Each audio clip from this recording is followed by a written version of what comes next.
Some games like to make you think a whole lot about what you need to do. Not so much this one. I mean, the hint was probably in the name, and Gigapocalypse lives up to that style of name. You're going to be shooting stuff, lots of stuff, and destroying everything in your path. It feels a bit like a reminder of the golden old arcade smashing games of the past like Rampage. But is this early access game worth your time? Let's have a look. If you like it, check out the link in the description and then drop a subscribe to the channel. It's free. Gigapocalypse is a side-scrolling action 2D game with some pretty interesting pixel art that will be most likely exploding when you manage to destroy it. You will have the choice of 3 different gigas, or giant destructive monsters, and upon escaping some kind of prison-like structure, you will be let loose upon the world to do what you please. There are 2 different levels to play through at the moment, a classic city and Wild Wild West level, and each level has a boss fight at the end. It is pretty clear that the developers here are not overthinking the way that this game plays. It inspires that childhood memory of grabbing a toy and knocking over everything in the path. And there's some pretty interesting leveling mechanics and point scoring that I will go into a little bit later. The boss fights at the end are probably my least favourite part of the game so far, and are pretty bland compared to the other gameplay mechanics, but hopefully this is something that will be worked on moving forward. I do expect to be doing something trickier than answering 2nd grade math questions in a game that can be quite hard at times to progress in.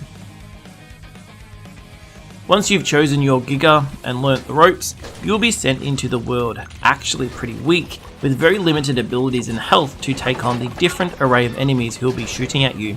You don't actually control the movement of your Giga in this auto-scrolling game, so you will be focusing on the attacks that you have access to, as well as the abilities that you can unlock as you move through.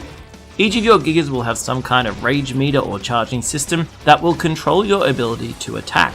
What is the meaning of that? You won't be able to just gun your way shooting endlessly through levels, as you will quickly lose the ability to move past objects or take out the enemies that are shooting at you. Gameplay is pretty simple here, but it is fun and addictive enough in trying to make it further into the levels. This is the area that Gigapocalypse starts to shine. There is a lot of customization, and you could easily lump this game into the roguelike genre, as well as having a bit of a Tamagotchi style aspect. Yeah, you will be feeding and cleaning up the poop of your Giga, although I'm not sure yet what that actually does.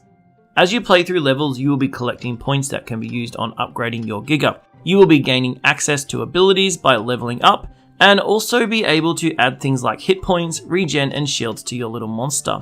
This means that each run will be helping you to get further into the levels towards the boss, and it works as a nice little progression system. Playing through, you will also be getting access to some pets, which you can equip, and they will have small passive effects that are really fun and make your screen crowded in a game like this, which I think is awesome. There is a lot of fun to be had here with Gigapocalypse, and some things like skins to explore that I haven't looked into too much yet. The game is in early access mode, so my big query is going to be around the amount of time you will get out of playing and whether or not it's worth waiting for a fully released version of this game. As I said, I'm not a huge fan of the boss fights, and the music is most definitely repetitive, so something to keep in mind. But hey, you get to destroy heaps of stuff, and that's pretty cool.